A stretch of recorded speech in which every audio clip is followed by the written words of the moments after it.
probably the most intelligent conversation I'll get all day. Come on ahead, boys. Jump down here to HQ, lift another vehicle, and back up the road.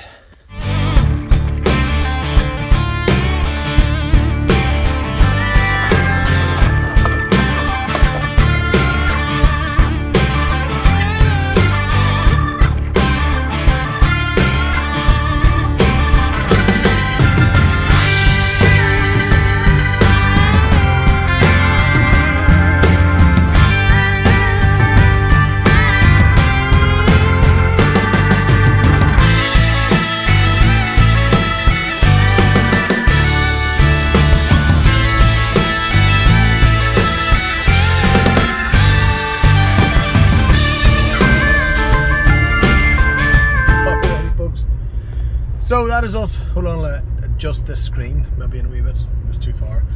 That's us just landed into Holyhead Port.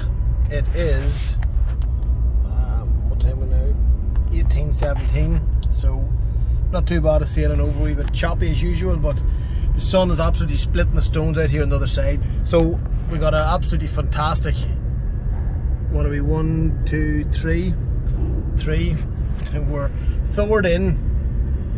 We're third vehicle before the ramp goes down. However, we are 5 across, so you could be lucky and maybe not. You have to get out of this port as quick as you can because it's an absolute nightmare, hence why Holyhead Transport Hub exists.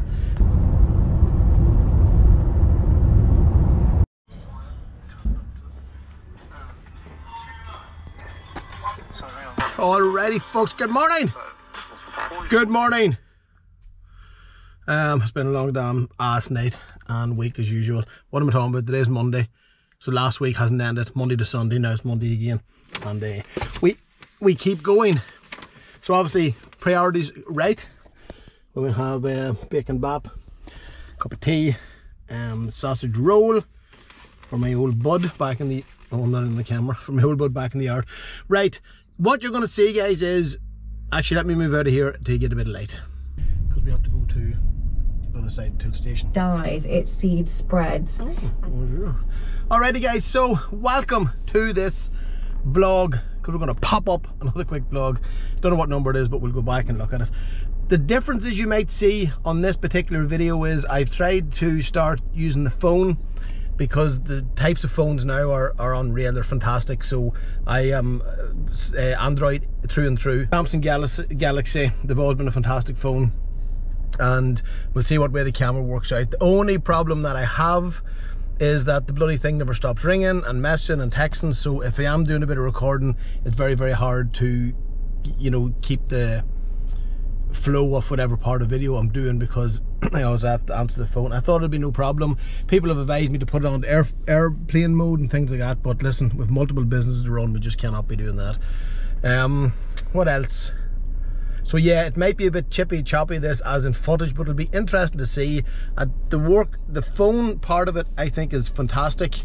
However, it's just not working out for the likes of myself, so I'm back to the GoPro here. That's what you are watching, and yeah, we'll see what the crack is. I don't know what all footage I got from out on site training Saturday to Sunday morning, getting all prepped and ready, down to Renniskill office in County Fermanagh, up into Dublin, very quick meeting in Dublin Port, on to Stanley to Holyhead. From Holyhead off the boat, I had an hour and a half of time to kill, so I went out towards the lighthouse, big walk out to the lighthouse where you can park. I think it's what, 5 miles altogether, and then back into Holyhead Transport Hub meeting, and then stayed there overnight. Fantastic location, you know, it really is. I'm not just saying that, but just the peace, the quiet, the security. You know, you're not worrying about curtains being slashed, diesel being stowed, being annoyed by people. Fantastic in, nice clean fresh shower, and away you go, like, and that's the way it is. So I met some of our guys on a car wash, new fellas in there doing a bit of work, and I got them to wash this vehicle I'm in now, which is a VW California T6.1, and so he seems to have done a good enough job in this, but we'll see as the time goes on. Alrighty guys, so just in at the Holyhead Transport Hub, and got a nice wash. So remember, look at that. So remember guys, we do have a full car, truck, van, bus, coach trailer, you name it. Holyhead Transport Hub. Right, so what's the plan at the moment? I am in here at I don't know how to pronounce the name, and forgive me guys, I do try and learn a bit of the lingo just out of a bit of respect and manners. It's a bit like when you go abroad, you know, people don't even make an attempt, nobody tries. So when we're in France, we'd always try and say bonjour, and that's the only word I know. So it's just that bit of respect of the country that you're in. Right, let's bang on here. We're heading back out to the yard, bring a bacon pop out to Sausage Road, try and get people motivated, and then I need to get down the road to Leicester. That is all. Well, actually, you've got another job, haven't you, after this, is to do them bloody bolts, but can't get time yet. Oh, I've got to get off this without breaking. Whoa! Vámonos, vámonos! Do you know what we haven't done in a while? What? Anything like, you know... Righty, guys, we are back at the yard, back at the site. Holyhead Transport Hub. Let's see, get this camera off, I don't know, you can't even zoom in, maybe fit to zoom in on the editing side of things. So guys that are full-time members of the site, as in they have allocated parking areas every day or every night or whatever the crack is, they just get one of the fobs, obviously, that let them in and out. And this is storage. There's a couple of guys there for this in, for transportation and storage and things like that, so it's all good in the hood. Every single bloody time I go to any of our sites, any of our jobs, any of our offices, it's just all expense. Fucking expense. What are we at here at the moment? So we've just more mats brought in for the showers. We have a couple of the larger mirrors and a toilet gear. So yeah, we did have a staff member here, another staff member who let the rest of the team down. They're no longer here, but it's amazing the knock-on effect people have when they can't do their job. You know, it's the wee basic things. It's like if you get, say for example, a cleaner in, you should be fit to clean, for example. But anyways, right, I need to go and get a shower.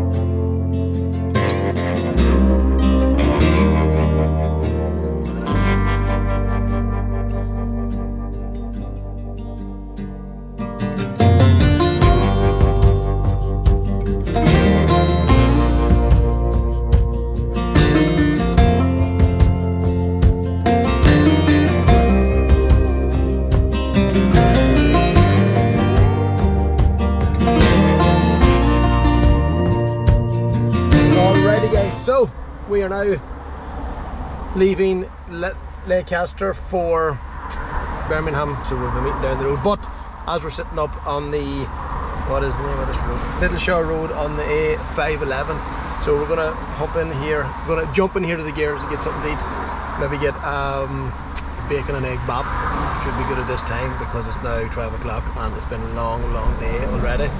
So I'm gonna just get a bit of footage in here because it looks like an absolute shithole on the side of the road, rotted, the timber's rotted, it's about to fall down, but inside is very good condition, and the two ladies that run it keep an absolute immaculate house. So I don't think they'll be on camera because I've only met them maybe 8 or 10 times over the last 10 years, but you'll see what happens.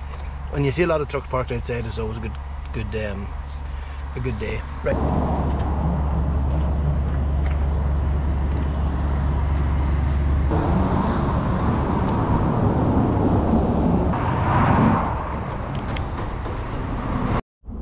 So that is as much as I can show you of that bacon and egg bab, because it's not there anymore. It was absolutely fantastic. The point I'm making is this wee place, it looks like an absolute shithole on the roadside. It's again fantastic. Fresh products, fresh bap, fresh bacon. Egg came in this morning fresh and cooked, and they actually do, the only place I know about that actually do homemade chips. So they still peel the potato themselves, they still chop it, and they make chips as well without being frozen chips. So yeah, anyway, if you're about this area, jump in here. I've been here a number of times and it's the same, which is just pure consistency. So what's the plan now? We were heading straight to Birmingham to a client. But I've taken another call there for another guy that's near Birmingham that is only confirmed with us now. It's over a couple of serious health and safety issues that he's dealing with in relation to HSE, and his insurance company has walked away from him as per usual. So we need to go down and see what risk management, risk mitigation put in place. On that point, the failures here are solely with their insurance company. The incompetence, the incapability of their insurance underwriters and their insurance broker. And this is what people's not picking up. Why would the insurance broker be walking away asking for a policy that they never asked for as a part of the risk management to insure them? Well, this is why we get a lot of this stuff through out and over the line, because, you know, people need to be held accountable, and it doesn't happen. So let's put it back to them, and then all of the bills that we are going to submit will be sent to the insurance company to pay, because that's who's created the problem. I'll keep you actually in the loop with that one. Usually I've done this hundreds of times, and then I'll get a court order out and they'll say confidentiality, we can't say because we've proved the insurance company wrong, blah blah blah. And we're going to step out of them realms now and start documenting this stuff as best we can. Anyway, that's my bab call, so I need to get up the road. Forward! So, change of plan as usual at the last minute. Yeah, so in the last clip you would have seen, that's the beauty of editing software, is that 3.5 hours has passed, or 3 hours and 45 minutes has passed. You know, we see a couple of wee clips of certain areas we were in, a number of industrial parks. As I say, a couple of the manufacturers that we're in doing work for, maintenance audits, maintenance investigations, training. What else have we? New product training to do with the company.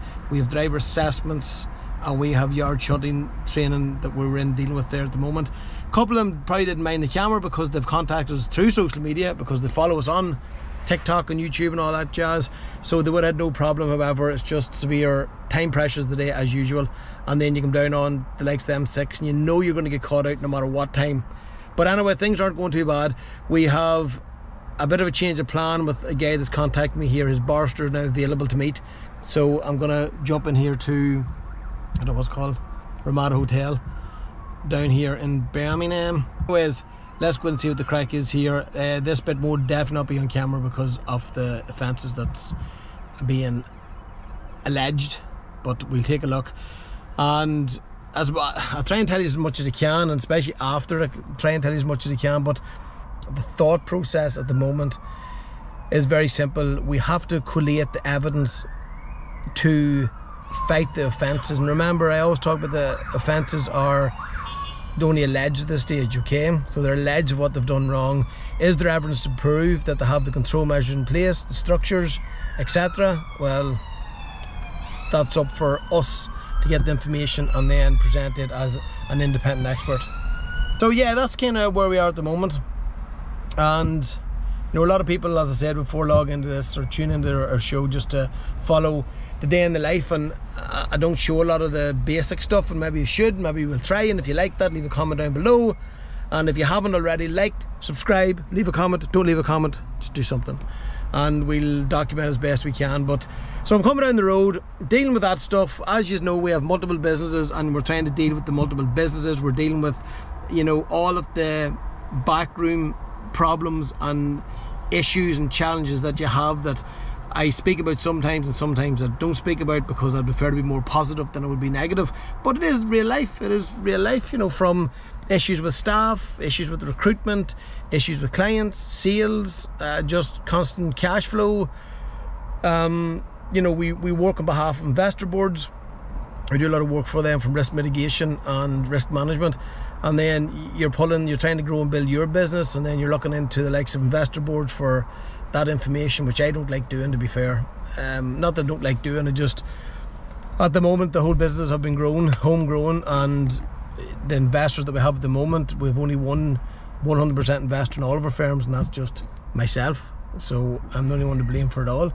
But that's taking all the debt, that's putting in all the effort, that's reinvesting constantly, it's coming up with strategies. And as I've said to many people over the years that have approached me to invest in some of the activities we're involved in, if not the businesses, is that it's not just the money. You know, the money is it's everything, but it's nothing. Because if an investor board or someone wants to come involved with us, they have to be fit to bring some skill set to the table. They have to. Now, it could be network, it could be contacts, it could be marketing, it could be a raft of different stuff. However, they must be fit to bring something to the table, because you're never far away from multi millions of pounds, really, and it's the skill set that's badly needed. So anyway, let's go in here and we'll see, can we chat about it later on. Let's go.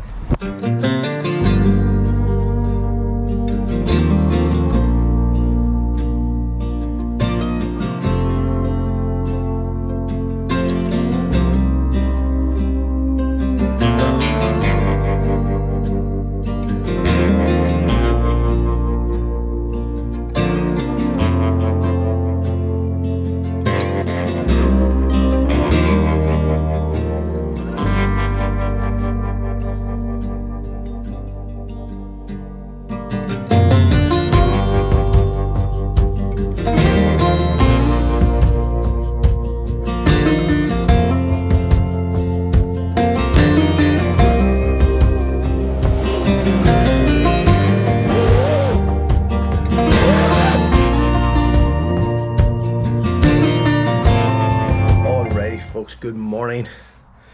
It is Wednesday morning, and we're down here in Leicester, and let me see here. So this morning we are on day number 2 of 3-day training course with BPW, which is one of Europe's leading axle manufacturers. And we're down doing fire investigation training with their technical and investigation team. So yeah, early start, and yesterday was actually a very productive day. First of all, great group of guys, which is the most important bit. What could I say about them boys? Just extremely passionate, dedicated, experienced professional staff, and I mean that. And being an employer and having, you know, several businesses, that is very, very hard to find. And I don't just mean experience of 10, 15, 20 years working in the company, because most of the time that's irrelevant. People end up just being dead wooden businesses. But no, these guys here, as if it was day one every day, and they're so passionate towards the product. The investigation process we're doing is to eliminate any issues or any defects that could be with the product. And it's not that it's a defensive, it's just the fact that their product's that good. If there's anything wrong, we need to know, we need to fix it. And what's coming out of today's training or this week's training is a perfect example of where a lot of the investigations have resulted in where the product has been 100%, and there's been other issues. Now, one thing that I see as a complete independent forensic vehicle examiner and investigator is that there's just the maintenance is not being done on them. So when we get the end product as a user, we're not maintaining them to the standards and the manufacturer specification. Now, as I was saying to the guys, this word manufacturer specification is not a get out of jail clause. It is there for a reason, and these guys have created, you know, a detailed maintenance and service schedule, as well as instructions and as I say, manufacturer specification on how to maintain them. They do a lot of training, they go out on site and do training. So yeah, there's a lot of stuff. Hopefully it'll come in our own YouTube channel with them to show this. They have a damn good experienced representative in Ireland now, which a lot of you guys from the industry that follow us will know him, which is Darren Getty, who used to own 24/7 trailers, and we all know in Ireland that he's one of the best trailer experts about, and he is now in the technical team. So, you know, you just piece that up together and they have a fantastic team. But anyway, we need to go in here now. Day 2 is all about the report writing, the legislative requirements for fire investigations, and then the practical end of it as well. So we'll see if we can get a wee bit of footage. We might. I said that yesterday and I didn't do it. Had a visit with a company last night, said I'd vlog it, didn't do it, and the guy didn't mind. And then I had 2 Zoom calls last night, one of which, 2 barristers, one of which didn't mind if I had to record it. Did I record it? Nope. because I am the best YouTuber in the world. So yeah, that's a problem. Anyways, let me get ready, let me get down here, and we'll chat to you in the next clip. You'll see should be on site at BPW if we remember to pick up the camera. Right, that is all.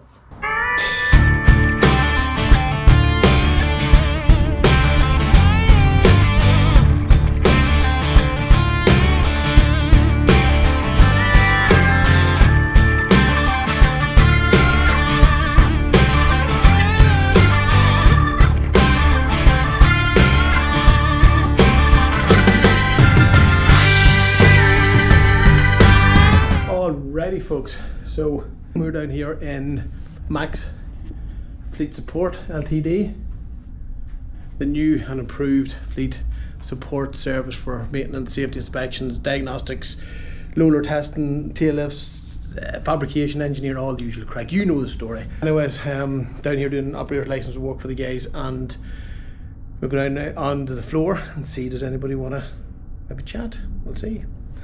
And we need to get these batteries back in for GoPro is a complete pain in the ass.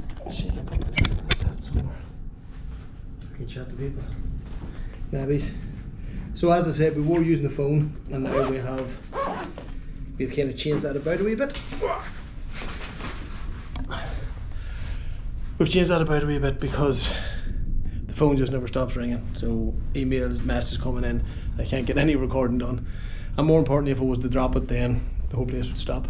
Let's go downstairs.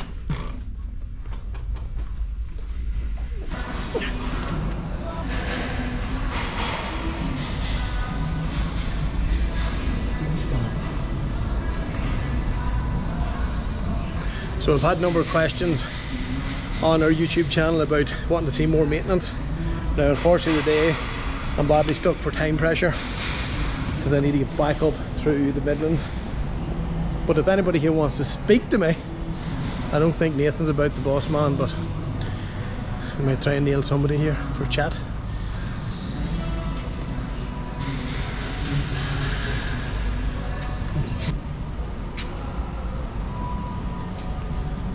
Is he going to get somebody to chat to us here maybe?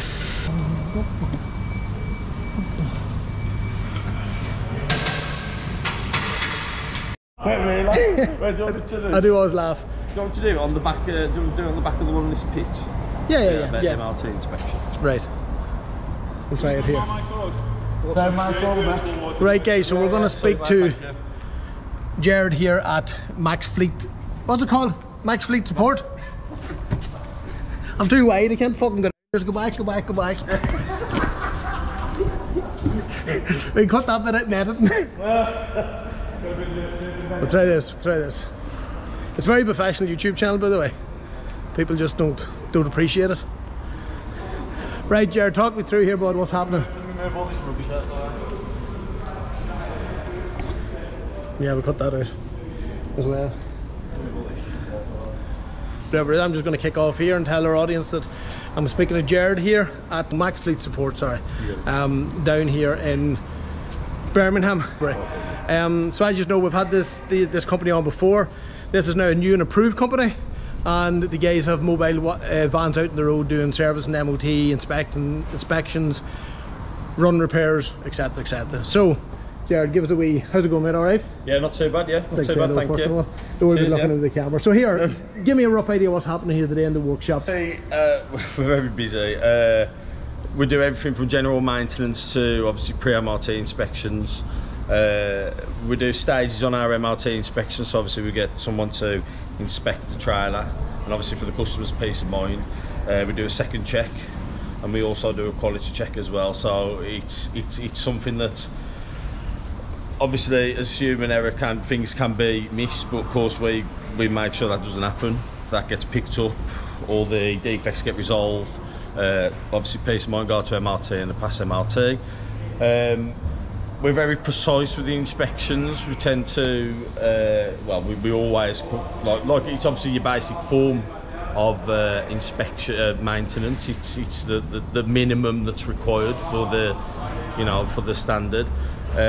So tell me this, you guys have a good understanding of operators' license in respect of the frequency of inspections. Yeah, of course. So obviously we do a range of customers, not naming any names, but we tend to, obviously, trailers, you know, Arctics, rigids, we cover vans, we even cover cars for some customers.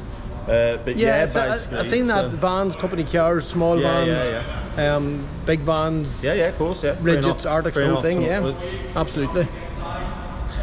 So yeah, basically, sorry, I'm getting put off a little bit there. Sorry, we're getting him on. Don't worry. I don't have no one pass here. All right.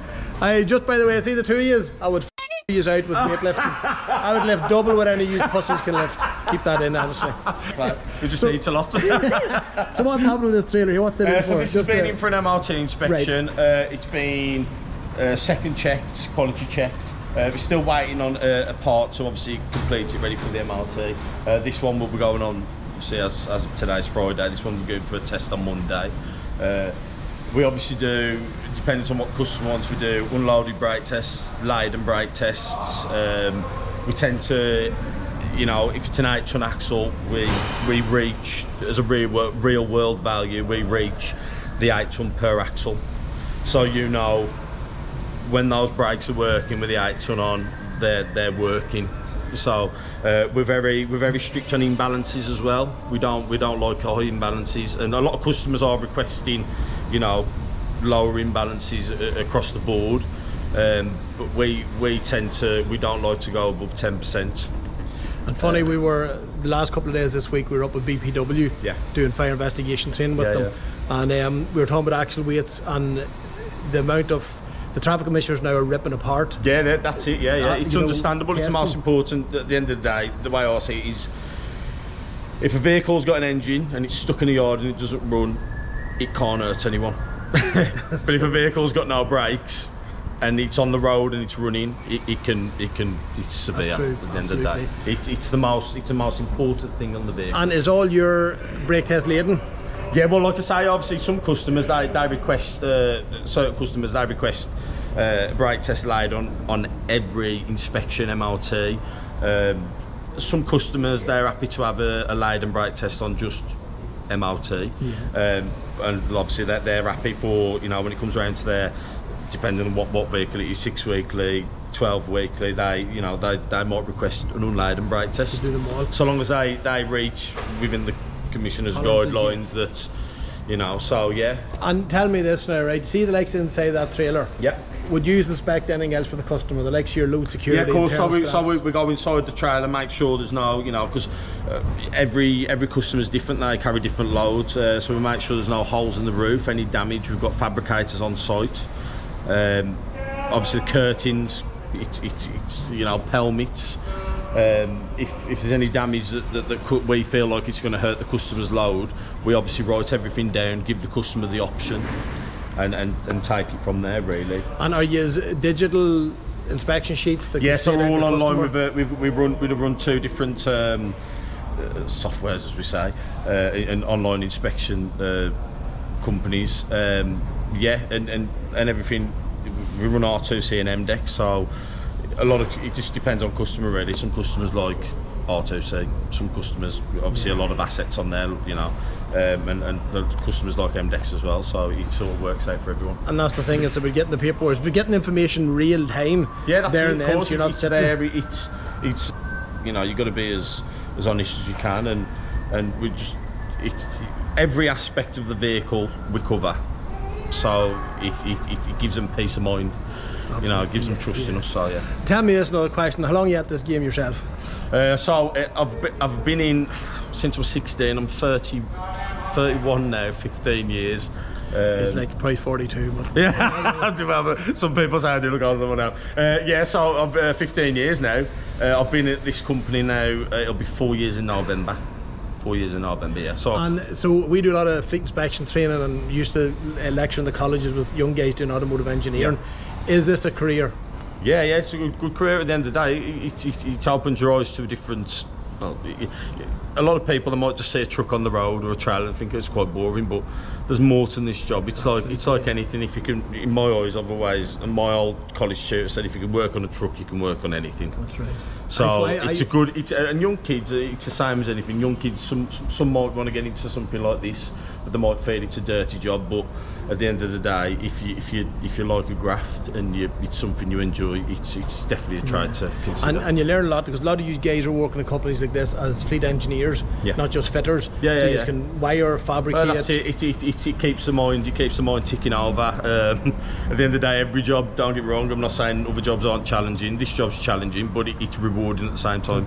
Would you promote people? Would you promote young guys and young girls coming into this? Yeah, 100%. Yeah, 100%. Yeah, like I say, it's going back to the last one, it is an hard trade, but like every other trade, you come up with your challenges. Like I say, rewarding. Yeah, definitely. I'll get into it. Yeah, that's good. Right, talk about what else is happening here. So the majority of the work in the minute is we have got like some fabrication jobs. This is a moving deck trailer. What's happening here now? Okay, so the moving deck trailer. So we've had, on this one, has had 2 new pillars due to the way we suspect the way it's been designed. The pillars they tend to bend. It depends on where the customer puts the load. So obviously it's not necessarily the customer's fault. Sometimes it might just be a bit of a mishap from drivers or people loading it. Bend the pillars. We've had these sent out from the manufacturer, fitted, tested, make sure there's no leaks. So you do the roller testing and all? Yeah, we do a lot of testing. Also do obviously the weight testing on the trailers. So yeah, it's like I say, it's with this trailer, it's not just a trailer with curtains. It's not just a truck with wheels. And just, does this door open? Yeah, but it's just open so far, yeah. So just for people, right, let me come around this other side. Yeah, sorry mate. There's a lot of people that watch us here from all different backgrounds, but the inside, just take the outside of the trailer, a lot of guys have no idea what's in the back of these trailers. So for that, even to have a twin deck on it, which is an adjustable deck. Yeah, so these run on a ram basis, these do. So they've got 4 rams. A lot of moving decks, depending on manufacturer, have ropes and 1 large ram that obviously operates on a series of pulleys. This one, like I say, is 4 separate rams. Obviously, you'll have diverter blocks to running hydraulic pipes up to the rams. You also have safety locks on them.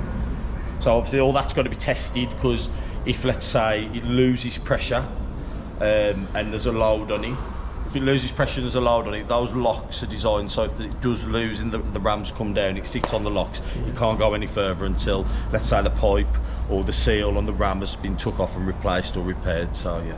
And that's what happens. A lot of people don't understand what's inside. No, it's one of them. They almost look daunting to work on, but they're actually not that bad. Obviously, you get your head around things quite simple. If you've got a basic knowledge of the trade in general with hydraulic systems and stuff, it's something that you can get your head around, and obviously going on training courses, it obviously all helps you out. So absolutely. So what else happened here then? So we have a bit of fabrication. Yeah, so we've had a hub pulling. So some companies, obviously due to manufacturers guide, this has been a BPW, the recommendation, let's say, for the hub pull, customers abide by that, and obviously de-adjust all the brakes, pull the hubs. Now, hold on a second. When you talk about a hub pull, for anybody that doesn't understand it, which is more or less put into place by the manufacturer. Put into place by the manufacturer. So basically a hub pull. You're de-adjusting the brakes, obviously not touching the part of the brakes. You inspect the brakes on the inspection, but with a hub pull, so you remove the whole hub with the drum attached.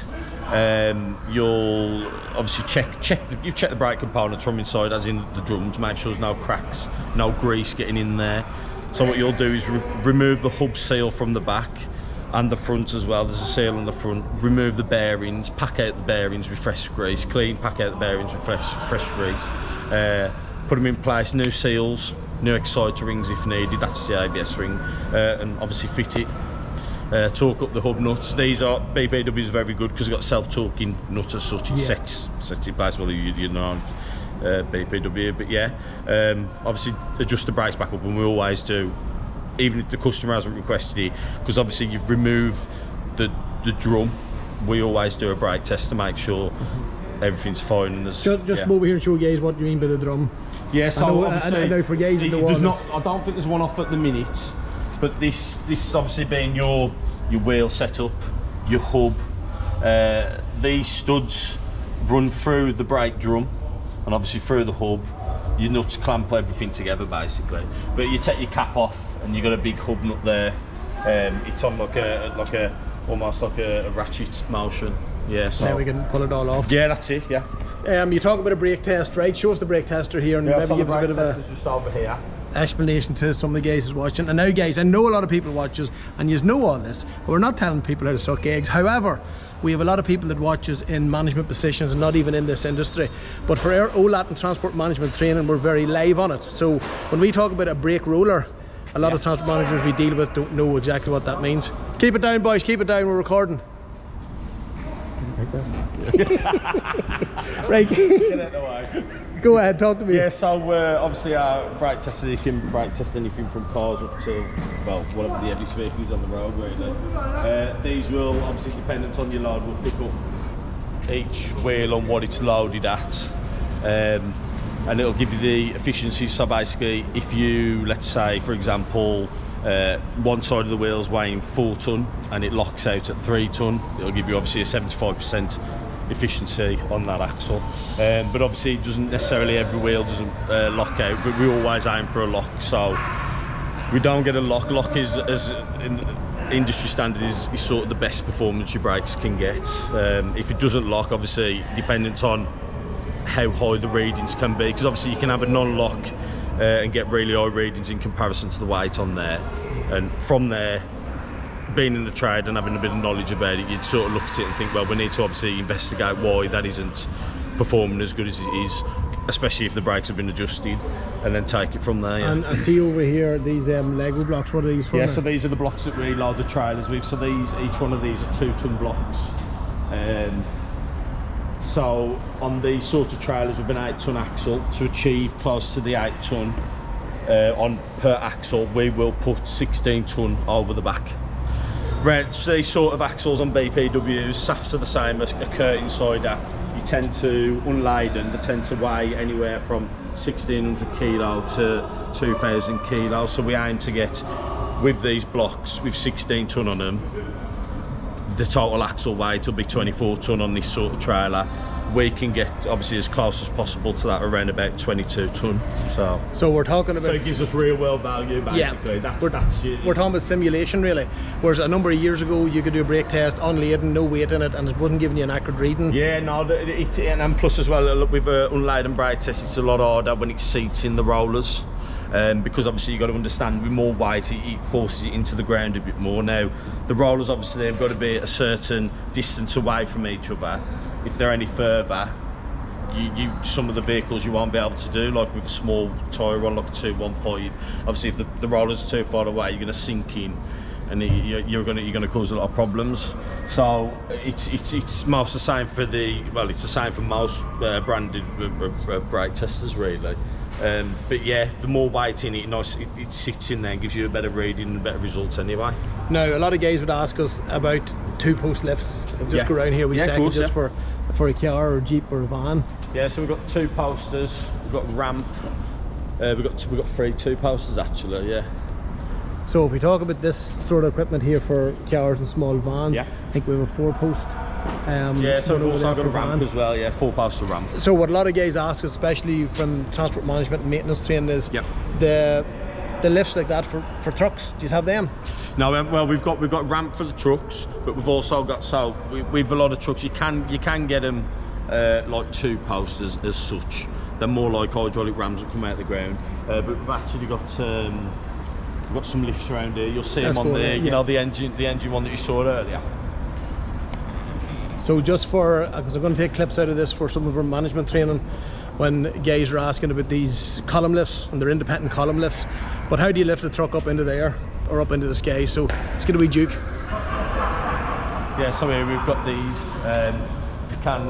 We've got 4 of them. You can add more if you want in series, as these are Bluetooth lifts. These are. Bluetooth also, now, just talking guys through Bluetooth. What do you so mean? these are Bluetooth lifts. So basically, you don't need any wires in between. So these have all got the separate batteries, so you charge them up separately. But you can. What the good thing about these is, so dependent on what job you're doing, if you get the 4 set up, you don't necessarily have to use the 4 together. So you can use them singly or as a pair, etc. So obviously, if you're doing like a job where you want to lift the front end of the vehicle up because you're doing discs, pads, you can just specifically lift the front end of that up, put it on stands, and do your crack on with your jobs. Let's take a wee looking underneath it here, just in your here. Yeah, of course. So, so I know a lot of people get freaked out by them, and I was doing a road safety talk with a couple of young guys at a college a number of months ago, and they says, how safe are they? What Safety devices in them? These have got, basically you got a setting on these, you can put them onto a lock. So if you're looking, you can just see inside the channel there. So with the ram, sort of here. You okay, bud? So if you look here, I'm just on the edge of the actual lift. Inside the channel there's a lock. So you'll see all these cutouts here on the steel. That's 10mm steel, that is. So well, about 10-12mm steel. So basically what happens is you put them on the locks. So if the hydraulics do fail, it doesn't go anywhere. Same sort of setup as what was on about with the double deck trailer there, with the moving deck. It's a safety feature at the end of the day. It stops anything from, you know, if you're underneath, it gives you a bit of peace of mind that it's not going to come down on your head. That's always a good. Yeah, that's always a good Monday. Especially when you're underneath something that's 26 tonne. Definitely. So what's this truck in for? So this one is in for an engine fault. One of the liners has dropped. Well, tell a lie, one of the pistons has cracked. So it's a full head-off job. Right. The head's been skimmed, new valve seated, and a new liner as well, I believe. So and who's working on this? So this is Richard over here. Richard, let's go have a chat with Richard and see what is broke. Richard, hello sir. Hello. How you doing, mate? All right. Listen, just for our audience, give us a wee rundown here. We've been asked a lot lately about putting more of our maintenance onto our YouTube channel, because we deal with operators and all that crack. We've a lot of young guys, people looking to come into the industry as mechanics and fitters and engineers, technicians. So give us a wee rundown here of what exactly you're up to. Well, this came in, the number 4 piston had gone down. It was a full engine strip, sump off, all the underneath, all the undercarriage, to get the conrod bolts undone and lift the head off. The head's been away and had all the valves. It actually had new seats on every valve. All the seats have been replaced and all the valves have been locked in. It's now back having its last prep before Monday morning, when it'll get lifted back on top of the engine. So what was the diagnostics for this? Like, what was the fault coming in from the customer? Loss number 4. They'd had some outside diagnostic team in that had put a camera down. They'd put a camera down the injector hole, and that it was already established. I knew that there was a piston down, I didn't know which one. Right. It was number 4. Subsequently, there's normally a reason why, but we've sent all the injectors and everything away as a matter of course to get them tested. And now it's a case of everything's back up, everything's come back, and it's going to be rebuilt. So this is the whole aftermath. Yeah. Before and after. Before and after, yeah. Before and after the whole thing as well. Yeah. So once you strip it down, you've got to check in other components to make sure there's no over damage there. Of course, this has been judged on somebody else diagnosing it, so in a sense we run our own diagnostic just to make sure that is what they've said, because of course if you're taking it from somebody else, it's sort of, you don't want to put it back together as a job this big and find out that there's another piston gone down or another liner that's cracked, let's say. So as I say, Rich has done his own diagnosis of it, and it's confirmed obviously that is the fault. So tell me this here, you do vehicle inspections, we know you do the maintenance, MOT prep, brake tests, and you do then what we call deep work here as well, into the bowels of the beast. Fabrication, right? Fabrication, we were talking about that in the other bit. Do you enjoy the job? Yeah, all of it. And would you recommend for people to get into this work? Yeah. I'll ask you a question. How did you get into it, first of all? It's all I've ever done. Well, I say all I've ever done. I started off on a different route.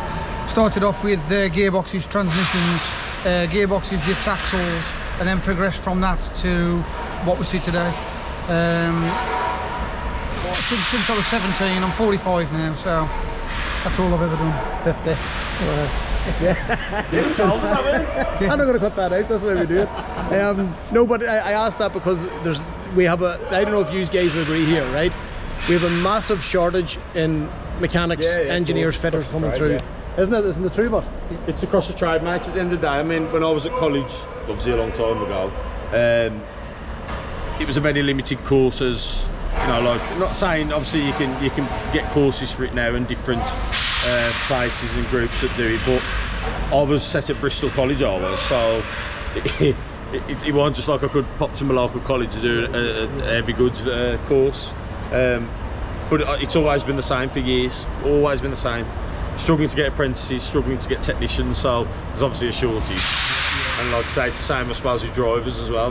Not long back there's a shortage of drivers, and I think it's a trade in general. I think people probably shy away from it because it's heavy work, but it's good work at the same time. So, but it's very, I know when I was on the tools all the time, and you don't agree with this every day, but it's very rewarding.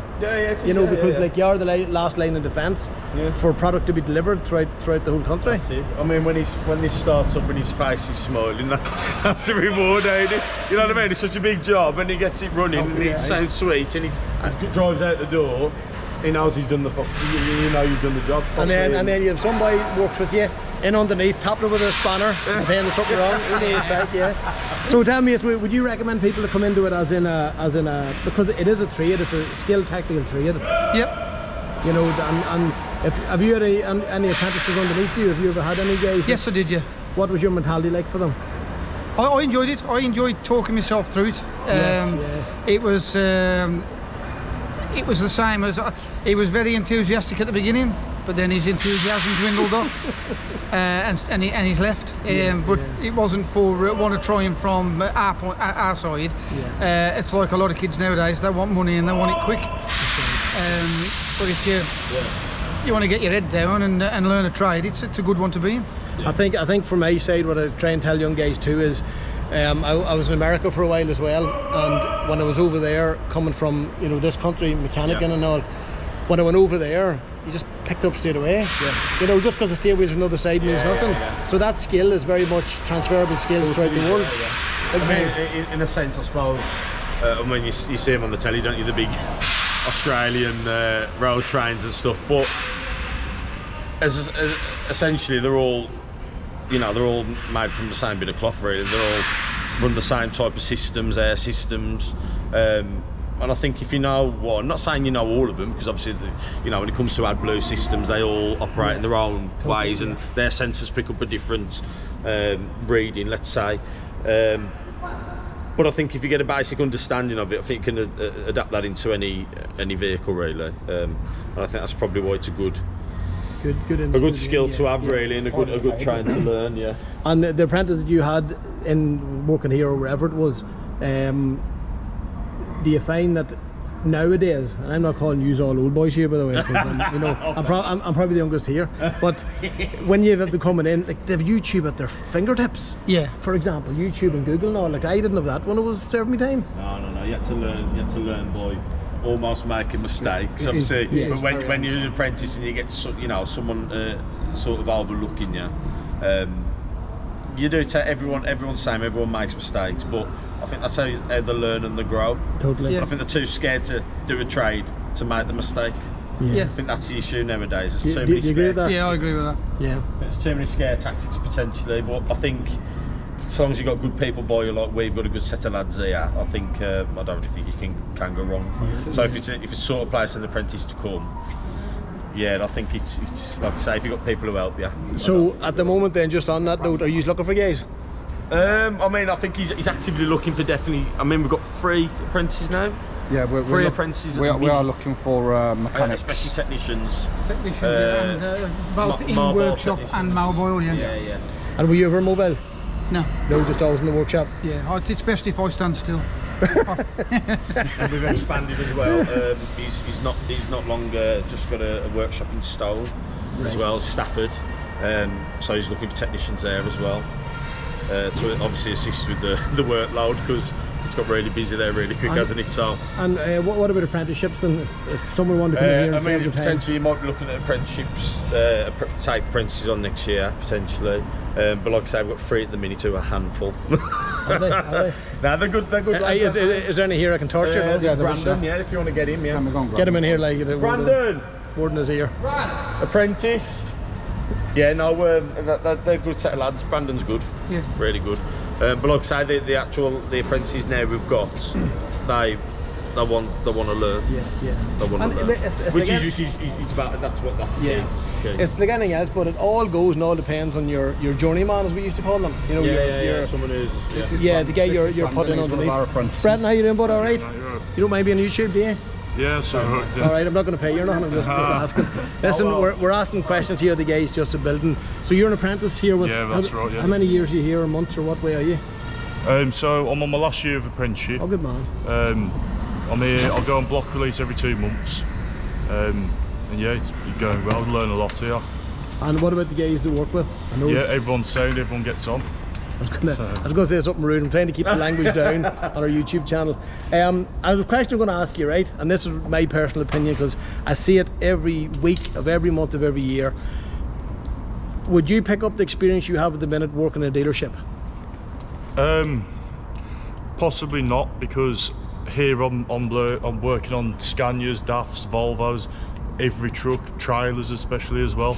So no, I wouldn't really. No, definitely. I'd probably be good on a certain type of truck, but I wouldn't have the experience. Are you doing any fabrication or welding? I began when I first come here was welding and fabricating. So right, good man. Yeah, and then obviously I found out there was more money in the truck, so went into that. Yeah. Good man, yeah. But then, as I say, the difference with what you guys do, there's fitters, there's mechanics, and there's fleet engineers. And a fleet engineer to me is someone who can mechanic, diagnose, fabricate, weld, hydraulics, wiring. Yeah, that's right, you know, so as you said earlier, Jared, it's if you work in trucks, you can work in anything. Yeah. If you serve your time in cars, you can't go to trucks straight away. No, that's it. You know, would you recommend anybody to come and do an apprenticeship here? Yeah, definitely, 100%. It's a really good place. Everyone gets on well. Good bunch of lads here. It's a really good place. Yeah. Good man, fair play. Yeah, so this is your last year? Yes, my last year. So I'm just going to do my tests. Good man, right? So, okay. So really, when you pass your test, what's Nathan think? Another 10 grand a year raise? Hopefully, yeah. 10, that's not so bad, like. So yeah, guys, thank you very much for that. Anything else you want to look at, Jared? But it's up to you if you want to look at something. I like this here where we've split down. I like all this here, and I'll tell you for why I like it. I like it because this, if I can get in this camera here, see this stuff here? It's a thing of the past. It's a thing of the past, isn't it? Yeah. So like even an alternator or a starter sent in, reconditioned on the way, this sort of skill is a thing of the past. Yeah. And do you think boys are coming in, even like yourself, coming in to kind of want to learn this stuff, building engines, stripping engines, diagnosing? Do you think they will learn that? Yeah. I know new things are coming in, but it's going to be a while before you don't see these in the workshop. So I mean, what they're talking they're going to try and phase out diesel cars and all that. That ain't going to, you know, in my lifetime, you're still going to need people to work on them. Definitely. You know what I mean? Yeah, it doesn't matter what sort of you put in place. All right, bud, thanks very much for that. Thank you. Yeah. Thank you. Remember, get on our YouTube channel, like, subscribe, comment. Thanks for that. Appreciate it, Thank you. Right, guys, what else are you going to show me? No, we're not finished yet. How long? That's halfway through it. There's a towel lift repair there. There's a what, sorry? There's a towel lift, an ongoing towel lift. Right, who's doing that? So that is a fabricator's job. He has actually got on there. Hey, just before we go, what does he do? What does he do? That's a good answer. If you ask anyone, nothing. This is Matt, the business development manager. Business development manager. You thought you wouldn't get onto this vlog? No, I did, yeah. So tell me this, and why I'm bringing you into this is because you're a fine looking man, that's the first thing, right? It's because I look Irish, innit? That's why. Number two, you're the only real looking man, you're a real Irish man. Yeah. And third, are you going to be out and about meeting new clients and customers? Yeah, and so that's the main thing. New customers, existing customers, building relationships, selling the dream basically. Yeah, selling the dream, so that's what we'll be up to. What about this new site you have then? Are you going to be looking for customers up there? Yeah, so we've been up, me and Jared have been up there, so Jared's been up there to set up our processes, to get the lads who we've taken on from other garages, show them how it's done our way to a higher standard of what they've been used to.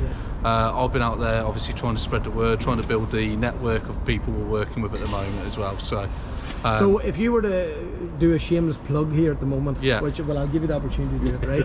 What exactly can you provide? Because obviously we specialise and deal with all the transport compliance, the tachograph analysis, the accident investigation, the public inquiries, all that sort of crack. So from an operator's point of view, what can you provide?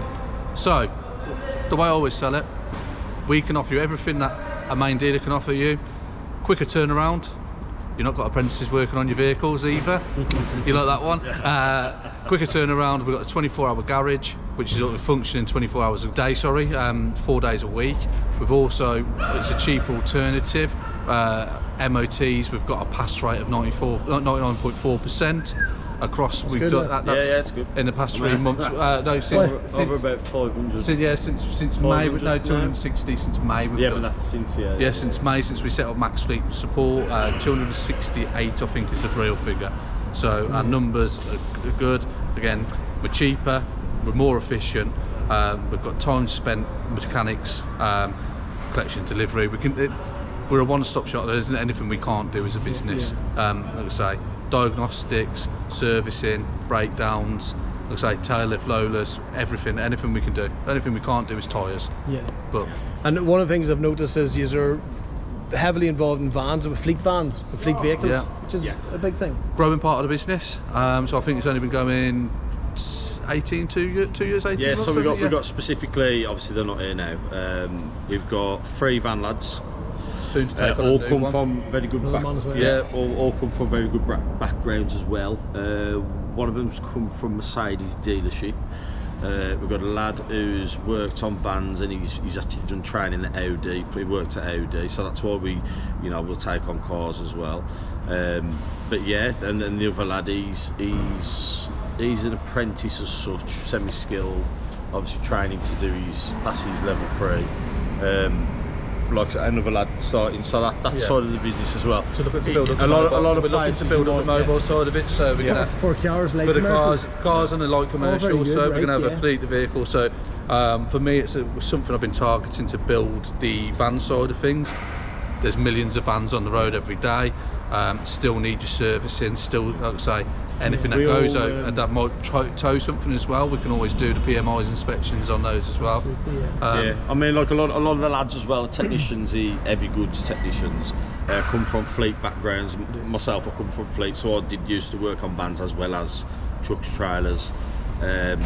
So it always helps that if there's a bit of a log, let's say one of the lads goes on holiday and there's a few more vans than they do, it's everyone's but with an understanding of HGV mechanics, specialise in HGV mechanics. That's the way your van mechanics are specialised in that. So you can say it's round pegs and square holes. So I think that's one of the bigger issues is you'll get a maintenance provider to work with your trucks, your trailers, your forklifts even, then you have to go somewhere outsource it out to cars and vans, and that there's a massive so and say your fleet isn't just all HGVs. You like to say our ideal client is a fleet of vehicles from 10 to 20 vehicles, and that's not all going to be the same when you're dealing with these customers. So HGVs down to your cars, down to your 3.5 tonners, so we can do that all in-house, and then you'll have different people working on it, but we can do everything that you need. Again, the one-stop shop is what we sell, obviously, and the high standards that we work to, our inspections. We pride ourselves on we have done and we always will. That's what we told you about our 6-step process for MOTs as well. So that's a great sales tool for me. And the results are in the numbers that we've got there as well, with the QC checking, the driving mechanics going out, doing a vehicle voluntary brake test before every one of our MOTs, and obviously did 2 inspections before doing the quality control check as well. So, and then from your guys out in the road, the mobile guys, how many do you have now? There's off the top of my head, there's a fair few. I think we're about 12 at the moment. So 12, So we've got some based on some of our blue chip clients, Royal Mail, Co-op, JLR, to mention a couple. Then others that will go out to various different sites for some of our clients as well, and they'll go out as well. Call outs, so you do the breakdown, your diagnostics on the road, but we'll go out to sites and do anything, say PMI inspections on site. We'll be changing obviously with the vehicle brake testing. at the end of the month, obviously. So if I'm a potential new customer, yep, and I want to get in contact with you directly, what do I do? You can email me at matt@maxfleetsupportltd.co.uk or give us a call on 0121 357 537 0535. So we'll try that again. Yeah. Anyway, edit that one out. Yeah. Right. So give me a demonstration here and tell me the problems we're having with these rails. So this is a Mavis rail, and this is a device to stop the drivers climbing up onto the catwalk in the truck. Yes. So we've got a safety pin here that you pull out, handle there. That the side of the truck where you connect the Sousas and the airlines. Yeah. You'll then put it back in. Put the safety catch in, and that's locked in. The problems we're getting is there's some sensors here, and if this sensor fails or it's not connected in properly, it will automatically lock the brakes on the trailer. So if that's not hooked in correctly, yeah, the brakes automatically come on. The brakes are stuck on, regardless of the park brake or anything. That brake is stuck on. That's mad. Would you get many call outs or breakdowns for that? We do, yeah, we do. We get a lot of breakdowns for it. We have to replace a lot of them as well. The whole rail or what? The whole rail, yeah. Okay. Yeah, the whole rail. That's mad. Alrighty folks, so we are now back up here in the Holyhead Transport Hub in Mona, just outside Holyhead. It is 10:30 and yeah, I pulled in here too. So due to a bit of leave, we're out here doing a night shift on security ourselves. So let's get into a bit of space here. Alrighty folks, so just in the driver's lounge here at the moment. As I said, I don't know if we knocked off the first clip or not, but it's almost 11 o'clock now. So because of a bit of holidays and annual leave, we're out here on site taking into the night shift of security.